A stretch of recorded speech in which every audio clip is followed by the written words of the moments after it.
All right, guys, we talked a week ago. I asked you a question. Francis Ngannou's manager came out and he said, when we talked to the UFC about a new contract, it is not 100% about the money. I asked, do you guys believe him? I asked, if you do believe him, what else could it be about? I made a perfectly elegant argument. I said all they do is matchmake and all they do is market.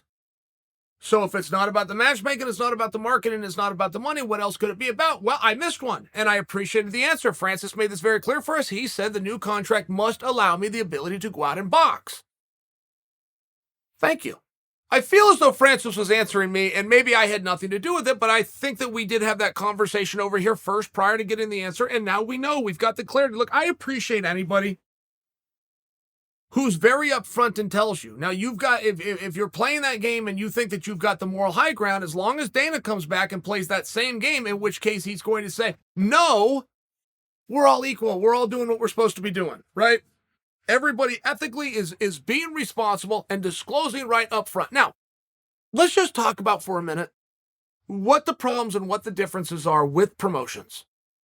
When you've got the number one promotion, which is what Dana White has, what is your incentive to co-promote with anybody? And these aren't my words. These are Dana's. This came out about 4 or 5 years ago, where people were talking about, hey, you don't do any co-promotes. Why won't you do a co-promote? And Dana simply said, what is it you have to offer? If we're going to do a co-promote, you can't just have an athlete under contract. That's the boxing model. You must have some kind of jurisdiction or representation or exposure in some part of the world that I don't. You have to be able to offer something. And when Dana said, that's all Dana said. It was one answer, but I picked up on it. I remember when he said it, and it was about 6 years ago. Nobody said what they had to offer him. No other promoter came out after Dana said, I would look at a co-promote, satisfy this before you get to the table. Nobody offered him anything. People thought that they could slip in and do a co-promote with the boxing model, which is I have this athlete under contract. I'll put up this athlete and I get it on everything that you've built. Dana said, no, that's not the way it's going to work. Nobody rebuted him. So let's say that you had that power and let's say that you were in that position. And I'm talking about that of Dana White. Your options are much more limited than you might think. Dana has a policy, and Scott Coker shares the same policy, which is any athlete that I have under contract can go out and compete all that they want as long as there's no strikes involved.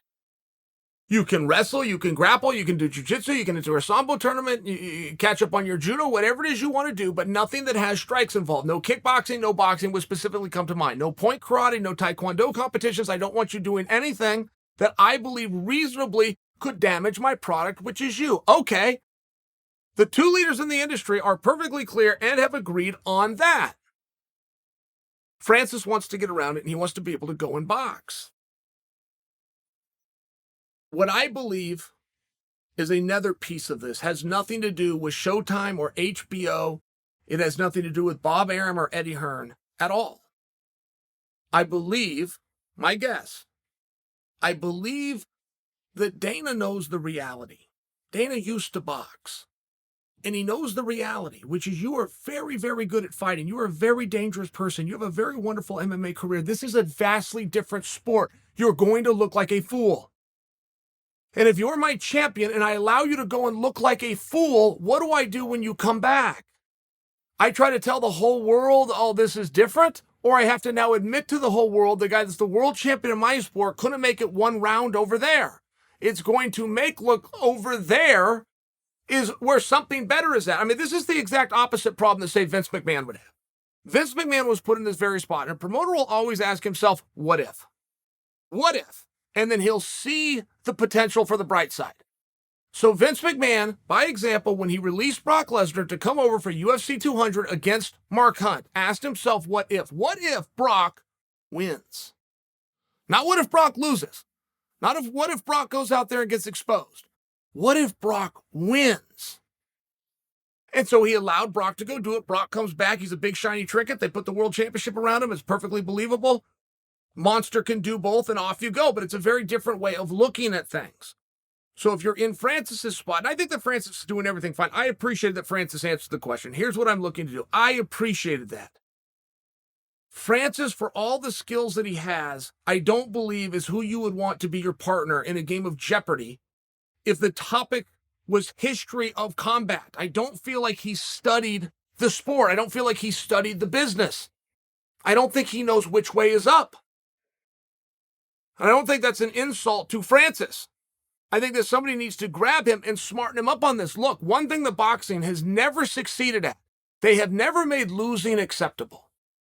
If you lose a match in boxing, so let's just say Francis wants to go and box. We get it. This is a cash grab. And he can talk about, I love boxing and that's my true dream. He can do all of those things. If any of them are true, go through the amateur ranks and attempt to be the Olympian for your country. It's what Little Nog did. Little Nog loved boxing. He told anybody that would listen. And you want to know what Little Nog did? He went out and tried to make an Olympic team on the amateur level. He paid his dues. He sacrificed. He took on absolutely everybody. And he wanted to see where he stood. And guess what he did? He went out and became the national champion of Brazil. I believe, without looking this up on the internet, I believe Little Nog did it twice. But he is a grown man, and he humbled himself, and he had a true love and a true desire, and he wanted to pursue something, and he went and did it the hard way. Nobody had to dangle a carrot. Nobody had to give him a whole bunch of money. That is not the situation that Francis wants to go through. By the way, I don't begrudge him for that, but I'm sharing with you the situation that we're in. So for Francis to go over and make believe that he's going to make a whole bunch of money, he's going to do what Conor McGregor did. He's going to take on Tyson Fury. He's going to take on Anthony Joshua, and everything's going to be great. And even though he's going to likely fall on his face, he's going to have $100 million to lessen that fall. Okay. But that's still a checker player move. That's one step. If you think that you're going to beat Fury, if you think you're going to beat Joshua, if you think you're going to be given those opportunities, you would not be signing a UFC contract that has a carve-out for that. You would forego your UFC contract and you would go full-time into boxing if you thought those opportunities were there. And if you thought that you were going to win and you had 2 and 3 and 4 of these fights, you go and make 2 and 3 and $400 million if that's the number that we're all going to just throw out there, since we all just throwing out numbers anyway and nobody actually knows the business of boxing. We just make things up. That's what you would go and do. But that isn't what he's trying to do. He's trying to have a guarantee over here while having an opportunity to go over there. And the whole thing just gets a little bit weird. You go, hey, man, I'm going to take you at your word. The same as I did day one when I signed you. You said you could do this. You said it's what you want to do. It's what your desire and your dream was, and I gave you an opportunity. If it's no longer your goal and your desire and dream, take those same principles that got you to the top over here. Go jump in it full well. I'll be there to support you. You'll get my $59 every time you fight. I'm going to sit down and watch it, but that's where this relationship ends. And it's a very different thing. It's very different. At some point, if you're going to go and talk with Dana about that, and you go, look, you let Conor do it. I realize that was a once-in-a-lifetime opportunity, but I have one as well. I just hung up the phone with Top Rank. They have $100 million for me to go and fight Fury. I want, as you as my promoter, I want a 70-30 split. I'll go do all the heavy lifting. I'll bring you 30%. I take 70. Give me the opportunity since I'm under contract with you, right? I mean, there's different ways to go about this, but nobody seems to want to do that. They all want to be partners when it's time to get paid, but none will want to do partner stuff when it's time to get opportunities for the guy that you're working with. And you got to sit back and scratch your head and go, what are we doing here? And the reason that I submit for you that it would need to be done that way, go get your offer. Go find out what it is. Go find out who, what, when, where, and why. Bring it back. The reason I suggest that it be done that way is because when you're 1 foot in and you're 1 foot out, when you're in the pay-per-view business right now, which is the same business you think you can go and drum something up, how are you going to sell? How are you going to sell? You have an opportunity right now with me. I created this opportunity and I took all of the risk, and I'm going to bring you in on it in 3 weeks. But I also read the headlines, of which you've got none. I also have a beautiful fight for you. Champion versus champion, former teammates. The story works every way, but I've never seen an interview where you've told it. You're not selling pay-per-views here in the sport that you're in, that you're champion of. With every bell and whistle and opportunity you could ever think of, you're not driving pay-per-views here. Why, if you went over there and did something different, would you all of a sudden generate 20? What are you talking? This doesn't make any sense. And if I'm talking with somebody that isn't making sense, if I'm talking with a person that I deem to be stupid, I just lost respect for you. If I don't have respect for you, nothing's happened within the negotiation. That is completely different. My people talk to their people. Here's what's up. We just need you to sign off on it. Oh, and by the way, obviously you're my promoter. Here's your cut. What do you think?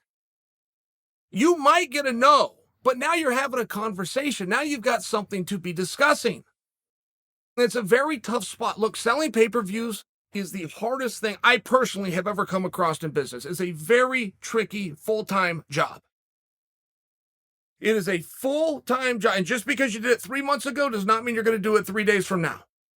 Each event is different, and each event has competition because these matches go down on a Saturday night, and everybody that does anything, whether it's a movie dropping, it's a concert that's coming to town, it's day 7 of the World Series, they all fall on Saturday. You've got all this different competition every single time. It's the single hardest thing that I've seen, but if you find a guy that can do it, that is a blockbuster hit, maybe he could pack up and go somewhere else. Maybe. But he's not going to be able to do it on his own. If a guy's not a good storyteller and doesn't have an audience to tell a story to, it doesn't matter what he's doing or when he's going to do it. Which is why you bring your promoter with you. It's why you incentivize your promoter. It's why you need him in the first place. So now you go out and you do this together with something known as a plan and a strategy. But it's a very tough spot, and you have to always consider that. I'm going to send a guy into the most brutal sport that there is, which is boxing, which is where if he gets knocked down, if he gets cut, if he gets knocked down again, they're going to give him a 10-second break, and they're going to throw him back out there. It's a very rough business. It's a very rough way to go about things. And I'm going to send him in there with very little experience, but a great big persona against the best guys in the world. It's very tough to agree to do that to a guy. If that's a guy that you care about, it's a very tough scenario. And Francis might be one of the guys that meets the criteria. I mean, Conor McGregor was very special with his hands. Very quick. Very good time. It wasn't just that Conor could hit you with that left and follow up. Conor could get out of the way of shots. Conor showed that he could follow the golden rule, which is protect yourself at all times. He was then assessed with professional training partners. Paulie Malignaggi comes to mind. And it was looked at and said, you know what? He's got some size on this guy, talking about Floyd. He's a southpaw, which has been a problem for Floyd in the past. He's much younger. I think this checks a lot of boxes. I think he can protect himself at all times. I'm going to sign off on this. It's very different, and Francis might fit that same bill. But if he tries to go about it alone, do you see the difference and do you see the problem? And I'm just not sure that Francis is certain of that. If he thinks that there's a one-off somewhere and he can get this Tyson Fury match, I just keep saying Tyson Fury because there's nobody else that could draw. And Francis Ngannou versus Tyson Fury is not Conor McGregor versus Floyd Mayweather, not even remotely close, but it is the biggest boxing fight you could make right now. And if this is a cash grab, but it's something that Tyson Fury would like to have a go a little fun with, you might be able to drum something up. You might. And if you don't have that carve-out within your contract, you can't even have those conversations. I understand it. Francis isn't wrong. He's not. That's something that Francis would like to do and would like to pursue. He has an ability to do that, which is to exhaust his UFC contract and go all in. But it's kind of like the senator that wants to run for the presidency, but he doesn't resign the senatorship. You kind of look around and go, okay, well, then you don't think you're going to win the presidency. If you thought you were going to win it, you wouldn't need the senator's job to fall back and race. I mean, it's one of these things. And even though we're splitting hairs and we're just being logical here, it's still the situation that we're in. Everybody's doing what everybody's supposed to be doing. Trying to get a good and reasonable deal for themselves and putting their chips on the table when they come to sit down. I got no problem with any of it. I'm just suggesting for you, if you think that there's something, I mean, whoever won you over in this moonlight and canoes in the world of boxing, which is simply not true. You find 10 boxers, have them raise their hand. I don't care if they boxed 30 years ago, if they box right now. You find me 10 boxers that raise their hand and say they're happy with the business and industry of boxing, I'll shut my mouth. But I promise you, you can search the world over for those 10, you will not find them.